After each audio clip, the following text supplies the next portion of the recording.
நம்ம சேனல்லேருந்து தொடர்ந்தாப்பில் நீங்கள் வீடியோக்களை பார்க்க நினச்சிங்க இதுவும் நம்ம சேனலை சப்ஸ்கிரைப் பண்ணுங்கள். சப்ஸ்கிரைப் பண்ணிங்க, கீழே பெல் சிம்பல் இருக்கும், அதையும் கிளிக் பண்ணிங்க. வாங்க வீடியோக்குள்ளே போகலாம். கோவிலின் முன்பு அமர்ந்திருந்த பிச்சைக்காரர்களுக்கு வேலு தன் மகனின் கையில் காசுகளை கொடுத்து அவர்களுக்கு இடுமாறு கூறினான். அதேபோல அந்த சிறுவன் எல்லோருடைய தட்டிலும் காசுகளை இட்டுவிட்டு அங்கிருந்து கிளம்புகின்ற போது ஒரு வயதான அம்மா முடியெல்லாம் சடைப்பிடித்து துணிகள் சற்று கிழிந்த நிலையில் படுத்திருந்தாள். அதை கண்ட சிறுவன், அப்பா, அங்கே ஒருத்தங்க படுத்திருக்காங்க, அவங்களுக்கு காசு போடணும் தாப்பா என்று கேட்டதும் அவள் மகனின் கையில் காசு கொடுத்து அவனை அந்த பிச்சைக்காரின் அருகே அழைத்துச் சென்றான். அந்த வயதான பிச்சைக்காரின் அருகே இருந்த தட்டில் காசு விழுந்த சத்தம் கேட்டதும் மெதுவாக கண் விழித்து பார்த்தாள். ஒரு சிறுவன் அவள் முன்பு நின்று பேசுவதை கண்டவள் சற்று கண்களை விழித்து மேலே பார்க்கிறாள். அப்போது வேலு அவனது மகனின் கையை பிடித்து, வா போகலாம் கண்ணே என்று கூட்டி செல்வதை கண்ட அந்த வயதான பிச்சைக்காரி சிரித்தாள். சிரித்துவிட்டு அந்த தட்டில் அந்த சிறுவனிட்ட காசை எடுத்து அவள் இடத்தில் பத்திரப்படுத்தினாள். வேலு அந்த கோவிலின் அருகே வீடு ஒன்றை விலைக்கு வாங்கி குடிபெயர்ந்தான். அப்போது புது வீட்டுக்கு குடிபெயர்ந்தவள் அந்த கோவிலின் வெளியே பிச்சை எடுப்பவர்களுக்கு கொண்டு போய் சாப்பாடு கொடுத்தான். எல்லோருக்கும் சாப்பாடு கொடுத்தான். கடைசியில் அந்த வயதான பிச்சைக்காரிக்கு கொடுக்க அவனிடம் சாப்பிட பார்சல் தீர்ந்து விட்டது. உடனே அவன் சட்டைப்பையில் இருந்த காசை எடுத்துக்கொண்டு அந்த பிச்சைக்காரின் தட்டில் இட்டான். இதை வைத்து சாப்பிடுங்கள், எல்லோருக்கும் சாப்பாடு பார்சல் கொண்டு வந்தேன், கடைசியில் உங்களுக்கு மட்டும் தர முடியாமல் போனது என்று கூறிவிட்டு அவன் சென்றான். கண் விழித்து பார்த்தபோது தட்டில் பார்த்தால் காசு கிடந்தது. அதை எடுத்து பத்திரப்படுத்தி கொண்டாள் அந்த வயதான பிச்சைக்காரி. பக்கத்தில் இருந்த மற்றொரு பிச்சைக்காரன், அம்மா, எனக்கு வேறு ஒருவர் சாப்பாடு தந்தார், இப்போது இவரும் தந்துவிட்டு போகின்றார், நீங்கள் இதை எடுத்துக்கொள்ளுங்கள் என்றதும் அதை வாங்கி பிரித்தாள் அந்த வயதான பிச்சைக்காரி. அவள் அதிலிருந்து ஒரு வாய் சோற்றை எடுத்து சாப்பிட்டதும் அவளின் கண்களிலிருந்து சொட்டு சொட்டாக கண்ணீர் அந்த சோற்றில் விழுந்ததை கண்ட அந்த பிச்சைக்காரன், என்னம்மா, காரமாக இருக்கின்றதா என்று தண்ணீர் கொடுத்தான் அந்த பிச்சைக்காரன். அதை வாங்கி குடித்தவள் ஒன்றும் கூறாது அப்படியே படுத்து கொண்டாள் அந்த வயதான பிச்சைக்காரி.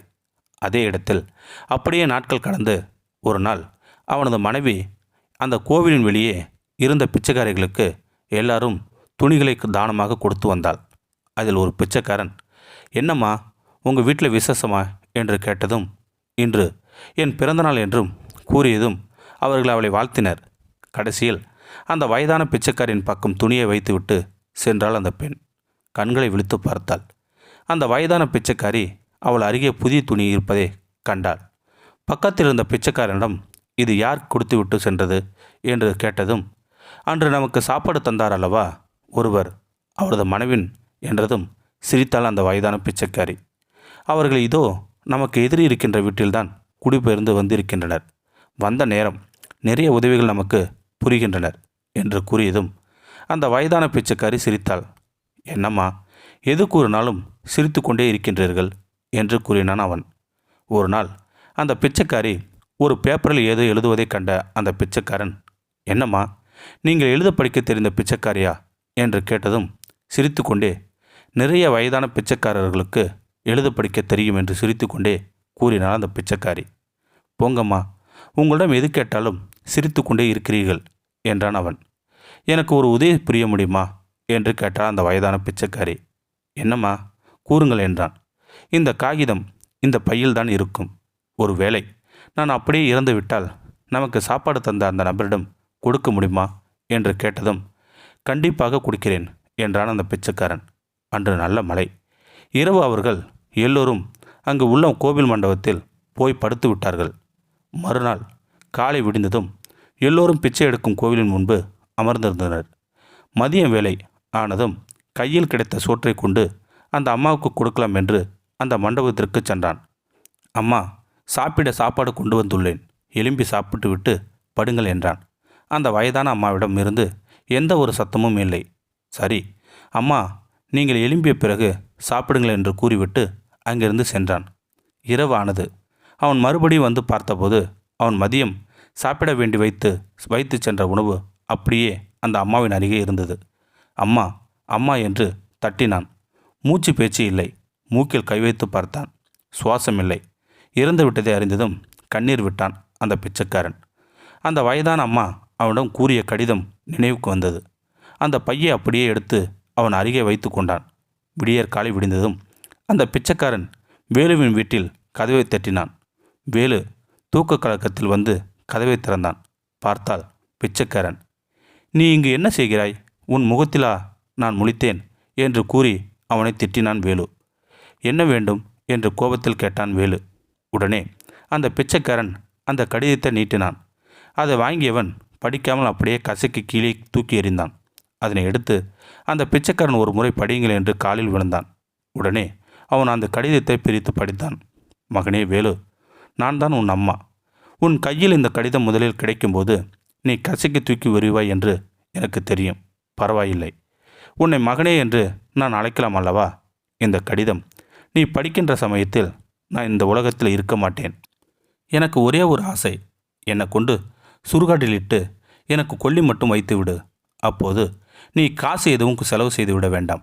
அம்மா பிச்சை எடுத்த காசுகள் இருக்கின்றது. அதை வைத்து என் இறுதி சடங்குகளை நீ செய்தால் போதும். என்ன விதியோ தெரியவில்லை. நீ எங்கோ என்னை ஒரு கோவிலுக்கு அழைத்து சென்று விட்டு இப்போ வருகிறேன் என்று கூறிவிட்டு சென்றாய். நானும் நீ வருவாய் என்று அங்கே இருந்தேன். என் கையில் பணம் இருந்தது. எனக்கு வழியும் தெரியும். வீட்டுக்கு வருவதற்கு நீ வந்து என்னை அழைத்துச் செல்வாய் என்று நம்பிக்கையாய் இருந்தேன்.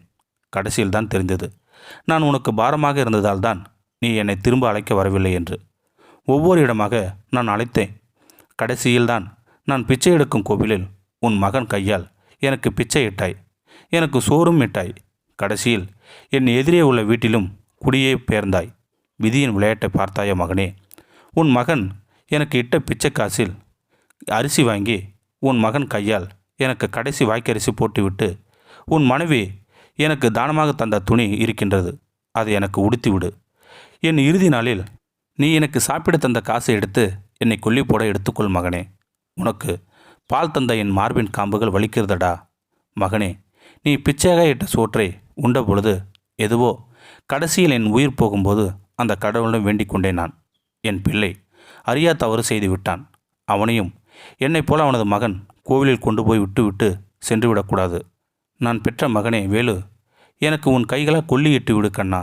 உன் நெற்றியில் இந்த அம்மாவின் கடைசி முத்தம் என்று எழுதியிருந்தது. வரிகளை கண்டதும் கண் கலங்கி அப்படியே ஓடினான். என்னை மன்னித்து விட அம்மா. எனக்கு பால் ஊட்டியவளுக்கு தட்டில் பிச்சை போட்ட பெரிய பாவி என்று அழுது கொண்டே ஓடினான் வேலு. அவன் தாய் அங்கிருந்து எடுத்து சென்றான். அவள் ஆசைப்பட்டது போல அவன் கையால் கொல்லியிட்டான். வேலுவின் அம்மாவை போன்று இன்னும் எத்தனையோ அம்மாக்கள் ஆசைகள் கடிதங்களாக ரோட்டில் உறங்கி கொண்டுதான் இருக்கின்றது. இப்போது உள்ளவர்கள் தாய்ப்பாலுக்கு விலை ஒன்று கொடுத்து விடலாம் என்று எண்ணி இதுபோல் பல செயல்களை செய்து வருபவர்களுக்கு இந்த கதை ஒரு உதாரணமாக அமையட்டும். இந்த வீடியோ உங்களுக்கு பிடிச்சிருந்தா கமெண்ட் பாக்ஸில் கமெண்ட் பண்ணுங்கள். கூட உங்கள் ஃப்ரெண்ட்ஸுக்கு ஷேர் பண்ணுங்கள். இதுவரை நம்ம சேனலை சப்ஸ்கிரைப் பண்ணுங்க. சப்ஸ்கிரைப் பண்ணிங்க. கீழே பெல் சிம்பல் இருக்கும், அதையும் கிளிக் பண்ணிங்க. தேங்க்யூ ஃபார் வாட்சிங்.